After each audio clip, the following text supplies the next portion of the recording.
Welcome back. We are gathered again for another opportunity to meet the masters.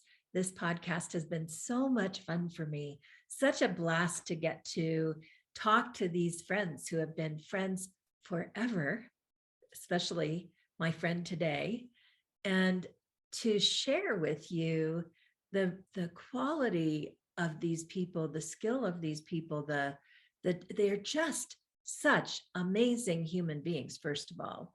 And then the work that they bring into the world is transformational, just absolutely transformational. So I'm glad you've come back to join us. I am thrilled today to be introducing you to my dear, dear friend, Maeven Eller-Five. And Maeven and I have known each other. We were just talking before we turned on the record button that we have known each other since 1998. I guess that tells people we're a little older than we look. Yes, that's it. I'm so excited to have you here, my friend, and just happy for an excuse to kind of travel back in history a little bit with you. You were telling me before we started about the day that we met. Would you start there? And what I really want to share with people is that these meetings with masters, they sometimes happen in the most unusual ways. True. I had been waiting to go to festival. I had never been to a festival with my community in my lifetime, and I was just so excited. And so my tent was up. It was a beautiful day, and I was walking across the lower field, as it was called, and the sun was setting. And just the way it was setting as I walked by your booth, the sun just lit you up. And it was like it was focused just on you. And you had a white feather in your hair, and you were wearing this white outfit. And I remember it caught me, and I just stopped. And I'm a little bit ADHD, so there was an overload of beautiful and wonderful things all around me, and you stopped me in my tracks. And in that moment, you just looked at me, and I think you said, "Hello, friend." We'd never. And I introduced myself, and I came over and sat down, and I think we sat there for about an hour and a half. And at festival, that's saying something. That's absolutely saying something. Yeah. Yeah. It was from the very first moment. That's what I remember. What I remember is from the very first moment I met you, I knew that you would be in my life, that this was no accidental meeting or casual meeting, but that we were sisters of the heart and that we would be together. And here we are all these years later, still doing this work in the world. And as I was thinking about visiting with you today, I was trying to figure out, how do I even explain what Maeven does in the world? Because you have done so much in the world.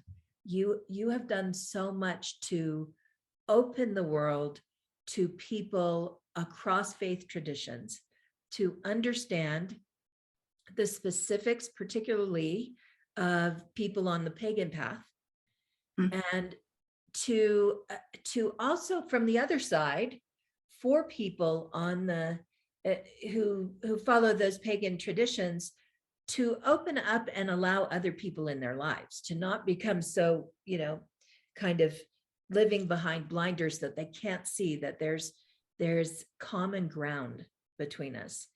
And I appreciate that so much about you. And as I thought about introducing you, the word that comes to mind that I would use to describe you is intuitive, that you are a master intuitive.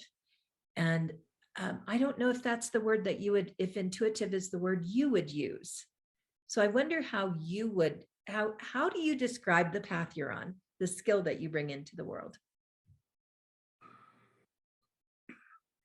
This is your elevator speech, right?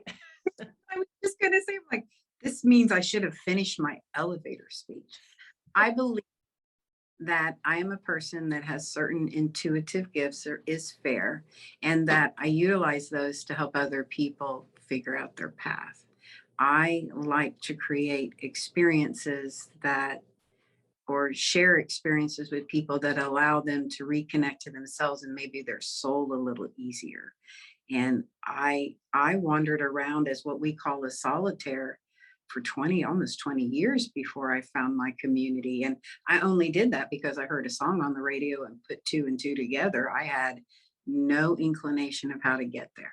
And so if I can be a hand in the dark and help pull people through, and then also help people kind of make sense of what's going on. We're all wired a little different. So I get messages that I call something akin to the opening of a good movie, those big soundy moments where there's all these imagery going on.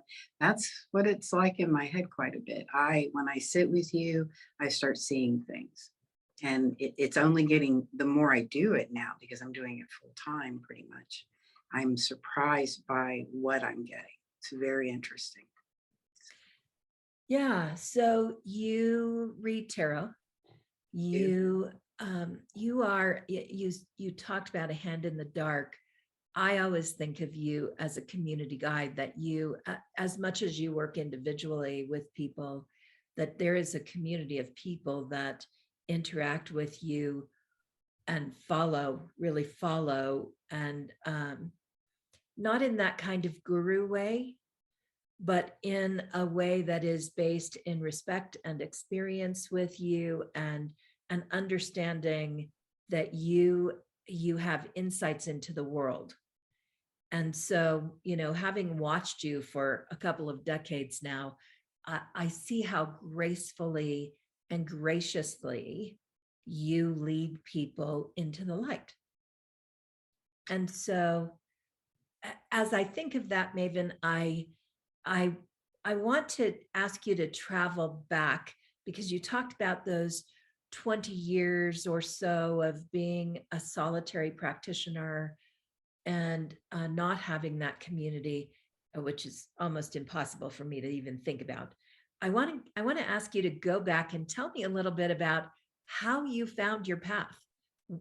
How did this happen for you, if you go back to the beginning of that 20 years? I guess I even have to go back further. As a child, I was really called to the forest. I had a father who taught us foraging and enabled that desire of mine to be in the woods almost all the time. And I really connected to something there. As a young person, we started playing a game where we all had to pick the animal that we related to the most. Mine was a deer, and that animal was a way we communicated, and we found strengths and traits in that and told stories. It just grew into something that I later found to be, that was really just this path. I think that I was connected to ancestral memory or something, but from there, I was very much into church. And then when I found that the Cathedral of the Forest served me more, I just moved that direction. I related to the green man and the changing of the seasons. I was really drawn to that feeding the people thing. I still kind of have that nature about me, that I want to build a wood fire and feed everybody that needs a bite to eat. And um, I also remember being alone and kind of knowing there were seasonal events happening. I didn't have any source other than um, Robin Hood, the series out of England that came out and brought up Pern. And that resonated with me so much so that I began to kind of find my way through that. And I guess I was about 18, 19. And I also had a teacher who showed up in my life, who told me that what I was doing was moving energy, and that she was really quite surprised by, I had prophetic dreams as a child. And sometime at one point, I actually helped our police department. I kept having these dreams about the little girls that were having unfortunate incidents happen to them. And I was able to describe the person. They were able to catch them. And that really kind of sprung me into a whole different kind of search, because I always had imagery coming to me. And I just, for a long time, people acted like it scared them. And I wanted to make sure that people understood it could be a happy thing. Then eventually one day I heard The Burning Times by Rumor of the Big Waves on NPR, and I never looked back. That was it. Then I knew. I had an answer that I was, at least. So you knew what? I knew that I was looking for my tribal ancestors by whatever name you gave them in Europe. I was looking for my grandmother's grandmothers. Not that I wasn't looking for grandfathers, but there's a kinship to grandmothers. So, and then I found out that I guess by what any other word, I was a pagan practitioner. And for me, I am not ashamed of my faith, but I consider myself a witch, meaning that in the root of that word is wise woman. So, in a time prior to Christianity being in Europe, that was the word of someone who understood the elements and kept her people safe, fed her people, moved her tribe, knew when the seasons were coming, bad storms, things like that. And I found a comfort there. I found that what I am fits that. You mentioned earlier about that I still have this community of people a long time after I had the community center. It's because I saw them. They were found. Somebody understood them. Somebody cared. And we don't get that a lot. When you don't walk a natural, when you don't walk what is considered an everyday path, say Christianity or any of the Abrahamic faiths, you're isolated a lot and um, you know, pointed out that you're different, things like that. And so I think people come to me because they recognize something's going on and they just don't have an answer. And sometimes they walk in the door, or when we get together and I find them or they find me. It can be a life altering experience. I know I would have loved to have met someone who said, "Come here, let me show you what this is." And because of that, I think that's what my calling is. I think everything I've ever done in my life led me to who I am and what I am, and I'm pretty okay with that. And that piece that you just mentioned is why Soulful World is an interfaith, cross-denomination, open space for people to meet master teachers, to find teachers. And our community also is largely made up of teachers and healing arts and intuitive people who are specialists in healing arts and intuitives. And so we serve a really broad base of people from lots of different faith traditions. And if you are new on your path, we have an astounding faculty who is accessible, who you can meet in person, who you can have real conversation with. All of their contact information is available to you through our website so that you can reach out to them, make contact. And if you are where Maeven and I were about 20 years ago, rather than we're talking 40 years ago, 20 years ago, I would have loved to be able to find a master teacher. I was teaching myself at that time.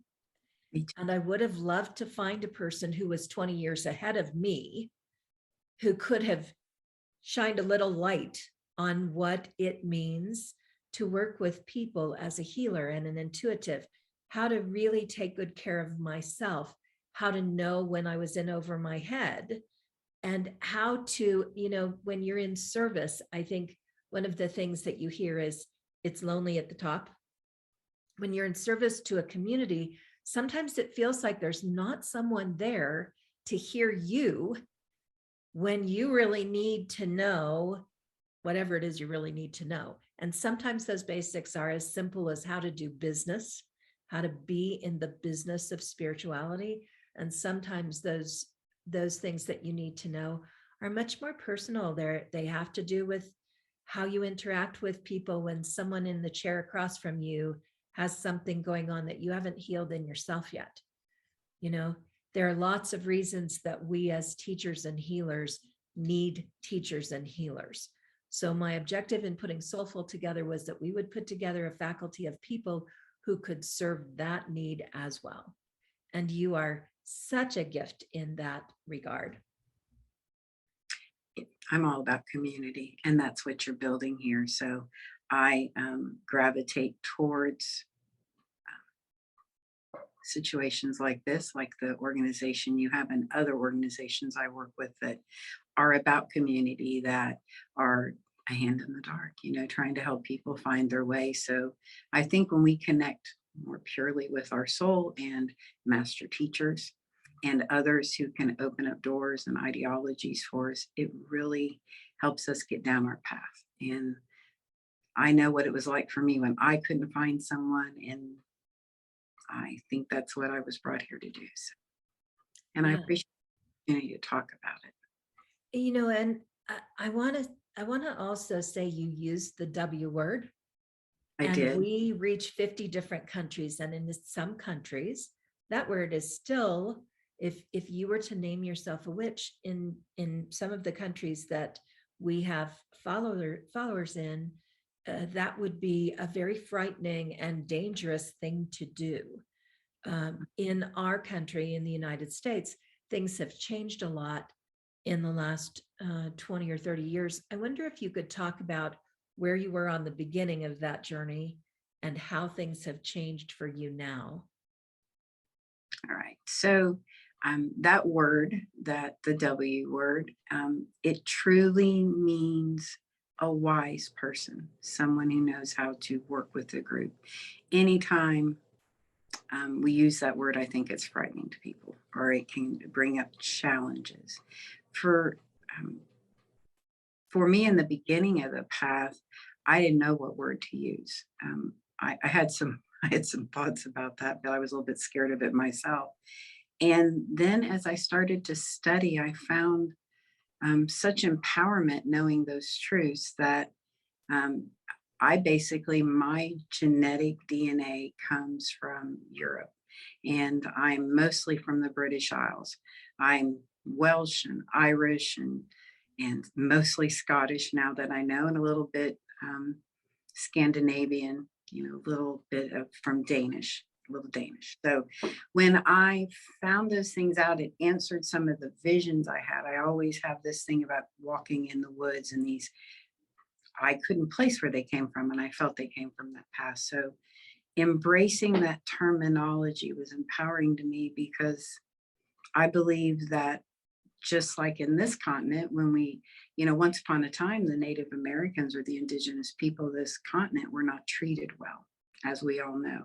The same thing happened in Europe, that the tribal people of Europe had their own identity, their own faith, and our ancestors, no matter how you cut and slice that, are from those people. And I wanted to connect to that. I wanted to know the seasons. I wanted to know their wisdoms. I wanted to know what they did. And through this path, I have found that. And in the beginning, it was very hard. You could hardly get books. Um, it could be very treacherous, because in the 90s, we had a thing that there was quite a widespread panic about paganism. They called it the satanic panic. And so I spent a lot of time in my early years helping people who found themselves very discriminated against. And it opened up this whole branch of my life that became civil rights activism, because freedom of religions means all religions. And that's where I found myself serving a lot of people who were going to lose their jobs or different things if someone didn't come in and help them. And it was stunning how prolific that was in the state of Texas, where I was at the time. So And you talked about the satanic panic. Important for people to understand that this particular religious faith, which, as you have alluded to, really emerges from the indigenous people of Europe, and largely in the British Isles and that part of Europe. Important to recognize that the figure of Satan is not part of that particular faith tradition. it is not. Satan is attached to the Christian faith. What we have in our faith is a forest god who represents the masculine divine in the act of nature and creation. That every season the seeds plant and they come back, babies get born. the world keeps turning. And part of that is this fertility and creation energy. And the images that we know that ancient Europeans use, like the green man, which is very common, or Pan, which is more of a Italian or Greek, Roman kind of god, those were turned in to fit the notion of Satan, but they are not Satan. And even Satan unto himself he's just not part of our faith. So I think there's a lot of shock and awe. But um, if you lean into the faith, you find out this is much more about trees blooming and, people feeding their kids and trying to teach an agricultural system to people about how to survive the year, how to take care of their families. That's what I think it was all about. So, And there's something amazing also about the connection to nature and the aliveness of nature that comes from all indigenous people who had to rely on that understanding of nature in order to survive.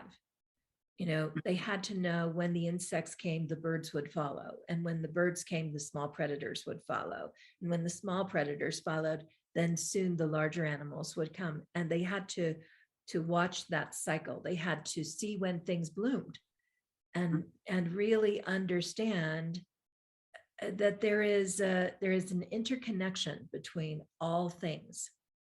And yes. that interconnectedness continues with us today as we look at quantum science and see where quantum science is showing us that you mentioned energy earlier, that we are energetically all connected all the time. All things. Yes. Yeah. Absolutely. I think that nature talks to us all the time. I think the idea, I personally believe that the planet is like our mother. And I have a very spiritual connection to that. And I believe that that she is always communicating to us. We may not be able to hear it in our ears like our mother speaking to us, but I think if you become more aware to the seasons and the turns and the way it is, that you can almost, that she tries to communicate. I think you can hear that in your spirit when you get more attuned to it. As a child, I used to always talk about the leaves were talking. I believe, and I still believe, that the trees talk to me. I hear something in the wind. And there are just moments, the way the wind is and the birds are moving, or even if I'm at the ocean, because I do that a lot, there is a symmetry that comes from all that when you still yourself and you go into being at one with all that there is around you. I get communication. I'm certain you do too. Absolutely. And I smiled because I've had the pleasure of being at the ocean with you. Mm. And I know that it's a sister to you. Like the ocean has its pull for you, and you are deeply connected there. Yeah, I'm one of my very, very best teachers, very most amazing teachers was a tree whose branches I crawled up in at 40 years old, thinking that I probably couldn't get up in it anymore. And I was going through a divorce and in a difficult time in my life. And I got up in that tree and went into meditative state. And that tree taught me so much about how to heal myself. And I spent days, hours and days with her. She told me her name was Sue, S-U. And I that's fine for me. Cool. Mhm. And I learned from her about, she would use the example of the kind of bark on the outside and how soft everything went to the inside of her, Oh, and yeah. talk about the shell that we build around ourselves to withstand the elements of our lives, to withstand the challenges that happen, and how important it was to stay connected to my heart. And she would show me about how you could look at the branches and out to the very end where it was the most tender is where the very fragile new shoots would pop open. And she would talk about that on the edge of yourself is always a place where you are reaching out to what's next. And it's a vulnerable place. It's a birthing place at the edge of yourself that allows you to kind of reach out and notice something that you didn't notice before. And for me at that time, it was really important to see what the difficulties in my life had closed me off to, and that there was something right on the edge that I could reach out to that was new and different and healing. So yeah, yeah, Beautiful. That's how I feel about that woods that was behind my parents' house. To this day, there is not a day of my life I do not find myself in that forest, running down those paths, you know, thinking about when the chestnuts were going to fall, and just the beauty of the forest and the lessons of it sounds a lot like your tree. yeah. There, and isn't that a lot like growing older? That's one of the bigger lessons I want to share with our community too, is that it's important to prepare for that, but it's also important not to always speak of it in such a way that makes it fearful. If words have power, and I know we both believe in that, we are being the people that we are. And so, if words have power, when we make negative statements about getting older, I believe we send the wrong message to our being and to our soul. And so, that's one of my favorite things right now, is to re educate people that getting older is, I think, a beautiful experience. It's like those tender parts of the tree. I'm still growing. I may have, you know, some parts of me have maybe reached maturity, but there's still so much more in front of me. All of I us. so love this process of aging. Yes, all the things, right? Everything creaks and groans a little bit more. I don't move as fast. I consider where I'm going and what I'm going to do for the physical vehicle. But the physical vehicle is just a sliver of what I experience as I move through the years of my life. And, there's a point in life always where somebody comes to you and goes, "Oh, don't you wish you were 20 again?" Not for anything. No, I do not wish, or 30 either. 40 was kind of a good year. That my 40s were really good. I enjoyed that. My 50s were amazing. I am now early in my 60s. And what I find is that the things that got under my skin no longer do. And well, I won't say all of that. There's those areas of social justice you mentioned. There are some things that I will always have strong feelings about. But life is much more easeful and peaceful and centered. And I'm grateful for the wisdom of experience that I enjoy at this point.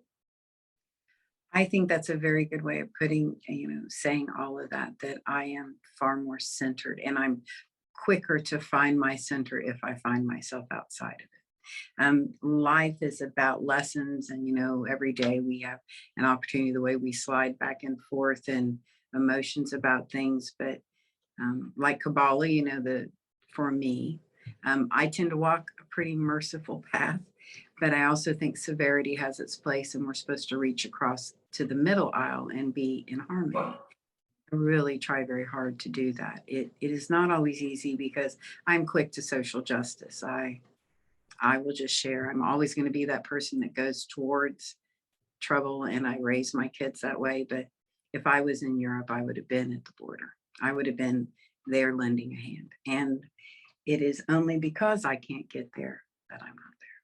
So, I mean, I guess I could be there. Um, it has been a big part of my intuitiveness of the last several months, knowing that something was coming. It's very interesting that you say that. It's very interesting because the day before the war started, and we, of course, in case you're watching this later on, we're talking about the war between Russia and Ukraine. The day before, I woke up in the morning in panic. And that's very unusual for me. I sleep well, I wake up, I'm ready to start my day. And I woke up just feeling like there had been an explosion in my chest.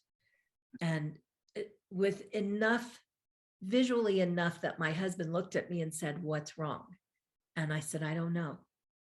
I don't know, but something is terribly, terribly wrong." And you kind of reach your energetic tendrils out and check on the kids and check on the parents and check on the friends. And I couldn't find anything. I couldn't figure out what the source was. But another common belief for us is the understanding that we all are connected through mass consciousness, Yes. through which is it leads us into understanding divine consciousness and how we all feed into that. And in that field, we are in a contained field here. We live on one planet. And this is not about reaching far out into the galaxy. This is our planet. When things happen on our planet, and there's a war, there's an earthquake, there's a tsunami, there's a volcano explodes, we see it after all these years of following our intuition. We see how connected and impacted we are by all of this, right? True. But as a child, I've always had that ability. I always knew something bad was about to happen, and I have somehow my person can regulate if that's great, great big. 9/11, I had premonitions about that, and I drove to my mother's house on a lark 2 weeks before the shutdown for COVID because I was certain I needed to get up there and put emergency money aside for her and made sure she had the things that ended up not being on the shelves. And I just knew and I leaned into it. When I don't trust it, and I think everyone has the ability to tune into this kind of another term is collective consciousness. Mhm. And I think we all can lean into that. And just about Ukraine, like you were sharing, I had a couple months of just, and I was connecting to all my master teachers and like, are you picking something up? And across the board, yes. So like you, right before it happened, I couldn't figure out where, but I knew yes, something was coming. And so it, Yeah. I still got kind of in a stunned state about all that So, because I, Maeven, what we're talking about is intuitive connection, intuition, different Mhm. than instinct, which kind of takes us out of our knowing and into our reaction, and different than intelligence, which is to logically move through things, to logically discern something. We are talking about intuition. Can you kind of find words to define that and help people understand who maybe have heard the word intuition but don't really know how do I, if I have that, where do I find it and what do I do with it? Intuition is the natural skill set we have to discern around us. If you can imagine that your energy field comes out a little bit bigger than you, sort of like when people talk about auras, and you might imagine a field of color around you. In that, there is sensory, I believe, and there are others who believe this too, there are sensory perceptive areas within your person in this field that allows you to know there's danger, there's something off. One example I want to give everyone, if you've ever heard someone talk about a cop's gut, oh, it's that gut instinct. Well, we all possess that. Women, I'm not saying that's more so, but we speak a lot about a women's intuition. That is just really allowing yourself to trust the input you're getting from the environment around you to help you make stronger and better decisions based upon that knowledge you've gleaned in the atmosphere around you, however you want to look at Yeah, so it's a feeling, that. it's a knowing, it's a some people I've heard use the word awakening, that I awaken to something. That, um, it is definitely an awareness that you didn't have to think through, and that isn't necessarily in response to something. When you wake up in the morning and you just know, or you just walk around and are like, I got to go see my mom. This is what I got to do. Okay, spirit, what do I need? Show me. And you walk through the store and go, I need that, I need that, I need that. I have no idea why I need that, but okay. And yeah, so when we're working with intuition, there's a huge piece of developing trust, isn't there? there is that. that is a big part of it. In my, a lot of people come to me because I have that skill set. And one of the things that happen is I will say, okay, I'm getting a whole lot of imagery.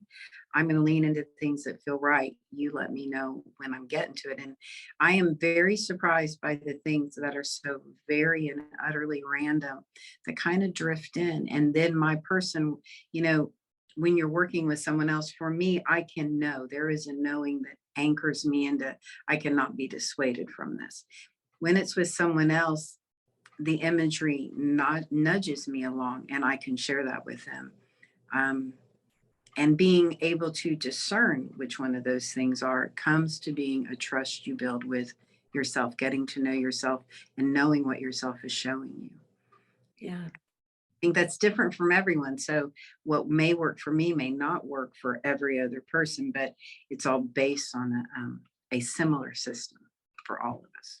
Right. And as I think about this, and as I said earlier, our soulful community has people of all different levels of knowing and spiritual exploration and movement of energy and healing and all of that. I mean, it's an incredibly broad community that reaches around the world through different cultures and comes together with an intent to be supportive in a world that can be challenging, to provide tools and teachings for transformation at a time when the world is deep in its transformation.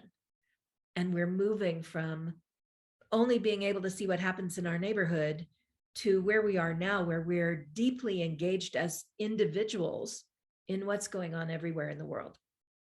And so, as we talk about this, I want to say a couple of things about you personally. And one of those is you're the girl next door. Like you're not turbaned up and, you know, wearing the high level bohemian stuff. And, like you're the girl next door. You're a very, people are not going to see you walking down the street, Maeven, and go, that woman is a witch, because that's not how you present. You present as this woman of wisdom and grace. And while I've seen you in your pirate hat, I've seen you in those fun places. One of the things that I think is really important for people to understand is that wisdom comes in all kinds of people. And this stuff, when we talk about this stuff, we're not talking about it to tell somebody, oh, Maeven is the only person who has this. We're talking about it because this intuition, all of us have this. And it doesn't really matter what religion you follow, and it doesn't really matter what you've been taught in the past. It shows up in very interesting ways. It can show up when you just know something's going on with one of your kids, or you just feel like you need to pick up and call your husband or your wife because something is up, something is up, or you have to go shopping for your mom, right? Yes. Intuition shows up in very practical ways, and to develop it, my experience has been that we have to begin to trust it and check it, and be Okay. very skeptical with ourselves. I have this feeling I should do something. What if I did? What if I just pushed into, like you said, lean in a little bit and see what your intuition tells you and whether you can trust it to guide you? My experience has been that intuition has guided me in amazing ways toward things I could never have anticipated were on my path. And there they are. I wonder if you could speak a little bit about developing that trust. I can actually. This is I have a place I go to in the Tennessee, in the Smoky Mountains, that is a spiritual place that I share in their seasonal events. And I was coming home from my father's house in West Tennessee, and my husband and I happened to be passing by on 40. We could see the Smoky Mountains had smoke on top of them this time 7 years ago. And something called to us, and we're like, okay, let's go do this. So we took an extra day and followed where the road led us. We just let it lead us. And we felt that day that there was something calling to us, something intensely calling to us. And we were within, you know, a quarter of a mile from that location when we knew we'd be back. And by that summer, I was woke up on that land by the summer. So that was 3 months away. And we felt it and we knew it. And I found old friends there. And it spoke to me and it told me that my journey wasn't over. And I think that's part of it is sometimes we just wake up and know something else is we're supposed to be doing something else that we have to, Yeah. or that is undefined, and you have to trust that. That's how this path really happened for me. Is one day once I figured it out, I just had something that I call a flash and a flame. I knew that I had to go to Dallas and I was going to open a community center. And I didn't have a lot of years behind me on that path, but there was no denying it and nothing would work until I did it. And I never regretted it. So that's how it feels, that spirit, however you call it. You might call it intuition and you might have a different name for that, but I have found that it's all similar. I had a person who spoke to angels, myself, a very brilliant Christian, intuitive person, that we all had a different name for the exact same individual's voice that we heard, however you might want to define that. And it all came from what we had called the Blue Lady, but we all had a different idea of what that was. But she spoke to all of us, whether that's instinct, the feminine divine, the universal voice of God. I think what matters is that you're listening. Yeah, boy, this whole exploration that happens over the years, we come to understand new things. And one of the things that has been so amazing for me on my own spiritual journey is learning that the divine can show up in whatever form you need. It can show up through the voice of a tree. It can show up through the voice of an angel. It can show up in the stars. It can show up in a cathedral. It shows up however we need it to fit comfortably in our life. But the source of all life is always connected to us and always working to guide us and communicate with us. That is the one thing that I feel so confident and so clear about, that it allows me to look across faiths and understand it's really not about the faith. It's about the listening and the opening for a connection to something that moves you in a way that you're on your path. Agreed. And kind of like, whatever language we talk, whatever language it is that we speak in, that's our language. That doesn't mean any other language is less valuable. It just means we speak in the one we know. I suspect that's why you love interfaith work so much. That's why I do, because I get to meet all these people who have different histories and their people came from different parts of the world, but we're all talking in the same language. And that's about connecting to what roots us to this earth, finding the things that resonate with us and make us feel alive. And it brings us closer to God, however you define that. And being an interfaith, like you just shared, it lets you see that there's so many colors to this world and all of them are beautiful. And Absolutely. I love having a life filled with faith. Yeah. I loved, I spent a long time in the Christian church and I loved that too. And then one day, a different door opened and I've never regretted that. Maeven, tell us what's ahead on your path. First of all, how do people find you? And what are you doing in the world? Where are you on the planet? And what are you doing? And how can people reach out if they'd like to interact with you more personally? Well, I live in Wilmington, North Carolina, which is the tippiest tip of North Carolina. It is right on the Atlantic Ocean. I live about a mile from the water. It's I can smell it in my yard. It's very nice. I work at a company called Mystic Elements. I work for myself. I've Maeven's Magical Life, but I read out of this beautiful reader room they have here. I also help plan events and do seasonal and spiritual events with this organization. And coming in the future, I'm going to be doing weekend getaways in Sarah Arid in Tennessee, where we get together and we can camp and have spiritual experiences, observing the seasons. And I'm also going to be doing a festival series in Texas, coming back to kind of my roots there. I spent a long time as community, working in community there. And I have a longing to go back and see the fires burn and stand in circle again. So, Nice. and Very I'm nice. trying to And, write. and I heard a little bit earlier that you might be doing some retreat work.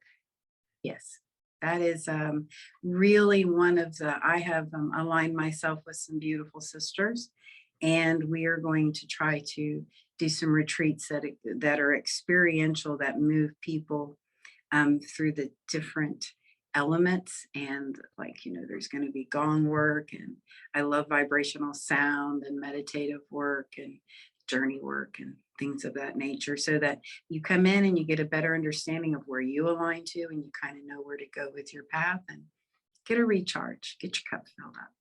So. Awesome. Awesome.